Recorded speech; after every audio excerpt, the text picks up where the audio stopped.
Conor Benn's upcoming clash with Eubank Jr.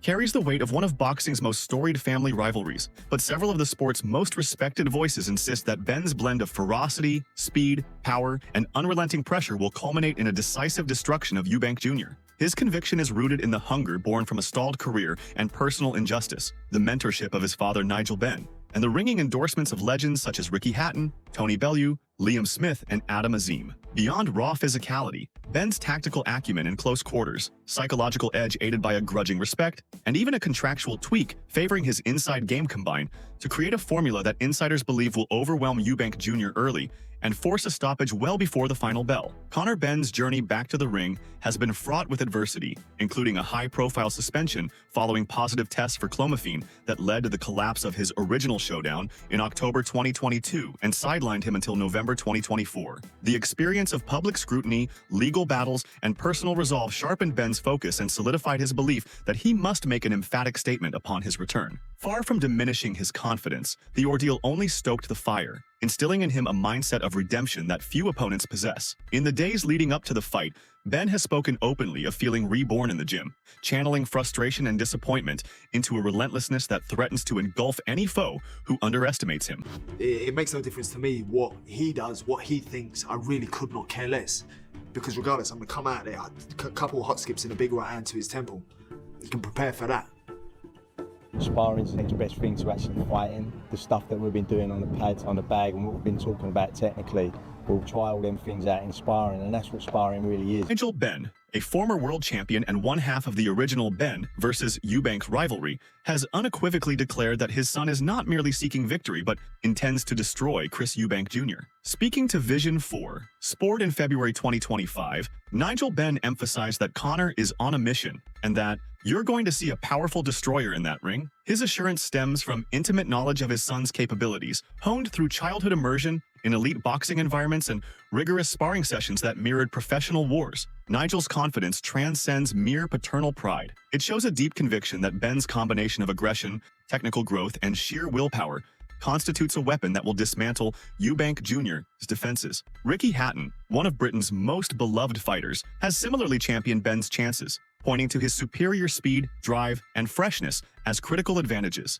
Hatton and fellow commentator Adam Azim have noted that Eubank Jr. enters on short rest after a January 2025 tune-up, whereas Benn has paced his comeback perfectly, emerging revitalized from a long hiatus. Azim added that Benn's youth and hunger translated into a relentless forward march, allowing him to dictate the fight's rhythm and suffocate any flickers of offense from Eubank Jr. Hatton observed that in the weight-drained environment of middleweight, Benn's legs will carry him with snap and endurance that Eubank Jr., bound by a strict rehydration clause, may struggle to match. It's very interesting to think, to be honest with you. I mean, Conor's going up for 2 weight divisions.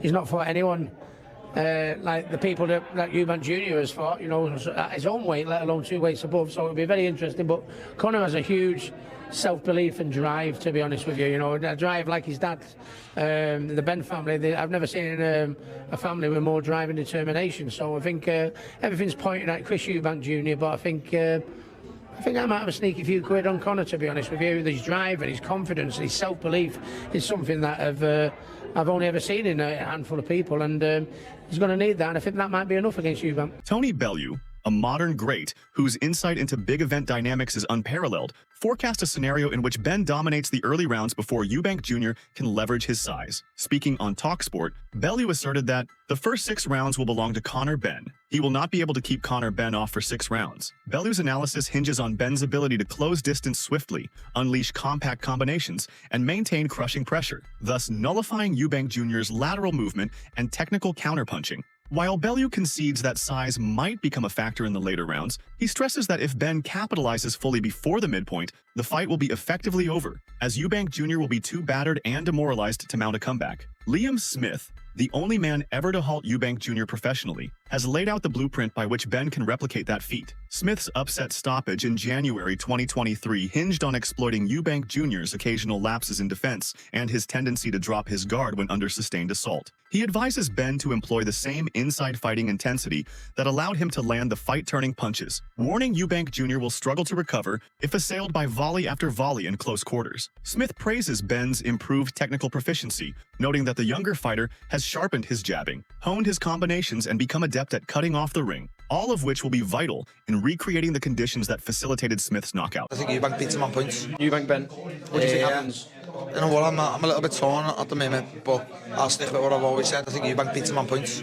but I won't be surprised if Conor wins. I think Eubank is firmly on the slide, and I know I get stick for saying that. I also think 160 is hitting him now.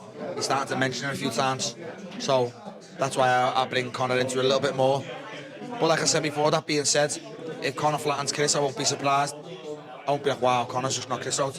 And if Chris was the same to Conor, I won't be surprised, because Conor's been down, many times before off journeyman, lesser punches than Chris, so I won't be surprised with the outcome, but I do think it's a closer fight this time around. Conor Benn's tactical framework is further reinforced by a granted request to fight in a reduced-sized 18-foot ring, a concession designed to amplify engagement and curtail long-range maneuvering. Promoter Eddie Hearn confirmed that this unconventional stipulation emerged from Benn's team and was approved specifically to favor a high-octane, pressure-driven contest. The smaller canvas virtually guarantees frequent infighting and limits Eubank Jr.'s ability to reset after absorbing punishment, thereby catalyzing Benn's preferred strategy of sustained assault. This ring modification, almost unprecedented at this level of boxing, underscores the expectation among insiders that the bout will unfold as a grueling, non-stop war rather than a tactical chess match. Power statistics show Benn's capacity for destruction. As an undefeated professional, he boasts a 23-0 record with 14 stoppages, reflecting a 2/3 knockout rate that dwarfs Eubank Jr.'s 25 KOs in 34 victories. Such figures, while only one facet of analysis, reveal an underpinning reality. Benn's punches carry genuine stoppage intent, and his track record indicates he can end fights abruptly when his offense connects cleanly. Observers also point to Benn's ability to accumulate damage via volume punching, creating cumulative effects that sap an opponent's resilience faster than isolated power shots alone. Obviously, this fight is a different fight mentally for him because there's a lot on the line with pride. The sort of fights they had, there was never that third fight, and it's a blessing that the Suns get to finish it off. Definitely fight for the family name, for sure. Putting the Ben name back where it belongs.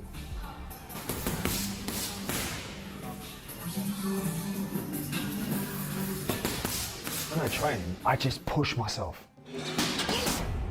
The sessions that look hard to you, the sessions that look hard to everybody else, I want to make it look as easy as I possibly can. I'm a savage. That's it. I'm not human.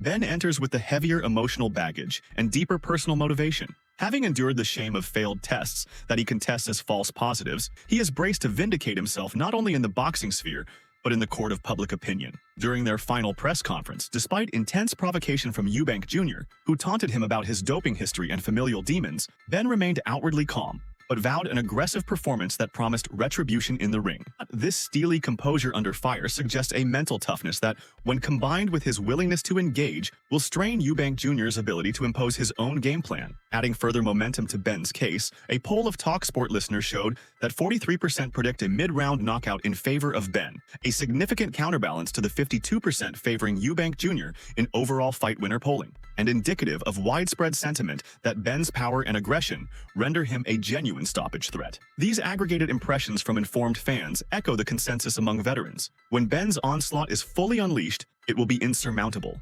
Ultimately, the convergence of high-octane aggression, strategic ring manipulation, superior pace, technical refinement in close quarters, and a consuming psychological edge form a coherent blueprint that boxing legends believe will see Conor Benn obliterate Chris Eubank Jr. in decisive fashion. From his father Nigel's admonition of destruction, to Ricky Hatton's and Adam Azim's faith in Ben's freshness and speed, to Tony Bellew's projection of early dominance and Liam Smith's tactical roadmap, all paths lead to a scenario in which Ben's pressure and power culminate in a stoppage. Against an opponent constrained by weight cuts and rehydration limits, facing the visceral force of Ben's assault on a shrunken canvas, Chris Eubank Jr. is widely expected to be unable to withstand the storm. When the fighters meet at the Tottenham Hotspur Stadium, those in Ben's corner, and countless observers, anticipate a night of vindication for Conor Benn, marked by a ruthless display that leaves no doubt as to who was more deserving of the win and who truly will have destroyed his adversary. Meanwhile, Tyson Fury just gave his prediction in an interview with TNT Sports and is supporting Eubank at 160 pounds. He said, "It's a weight category thing.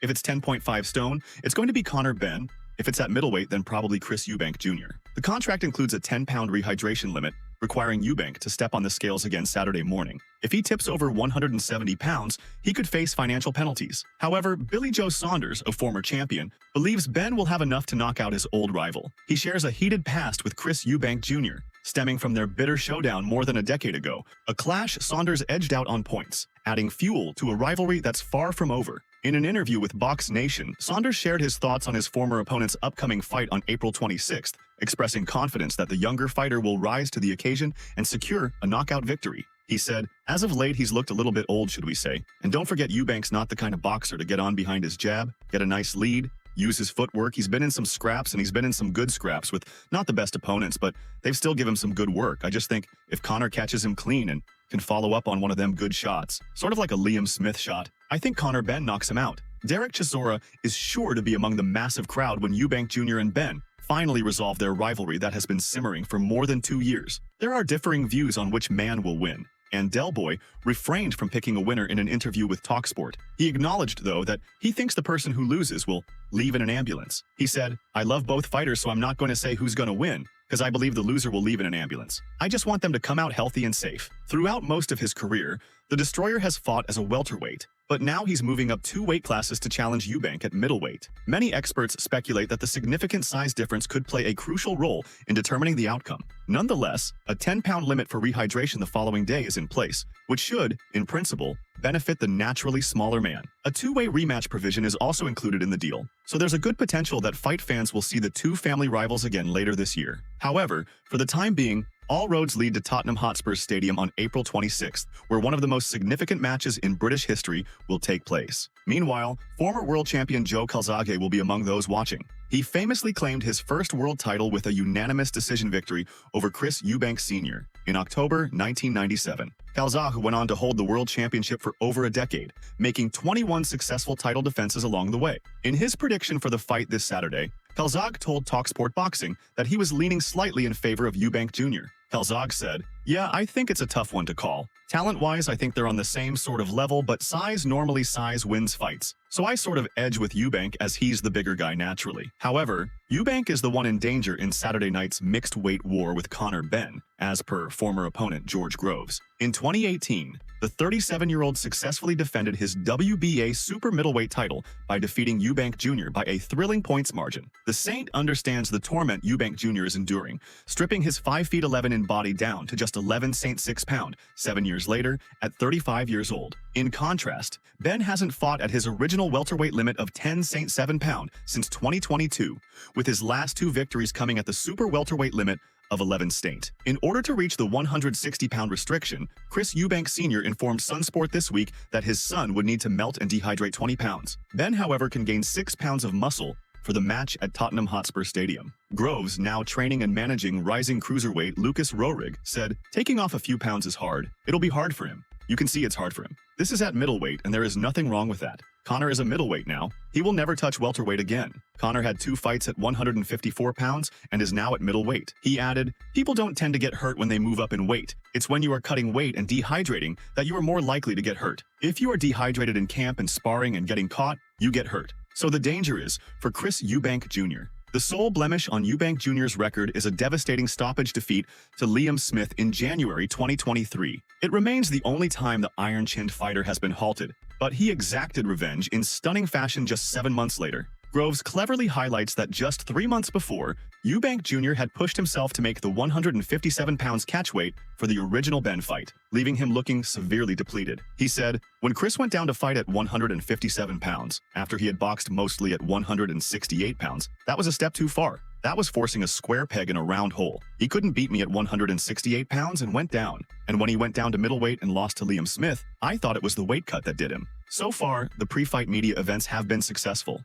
A lot of the way through, it was humorous in places, quite deep in other places as well, when Eubank was talking about his late brother and Raheem, the young son that he left behind. I have to say, very strong start by our ring comrade Rick Reno. He kind of set a hot pace there, didn't he? Came out of the blocks absolutely knees pumping there, Reno.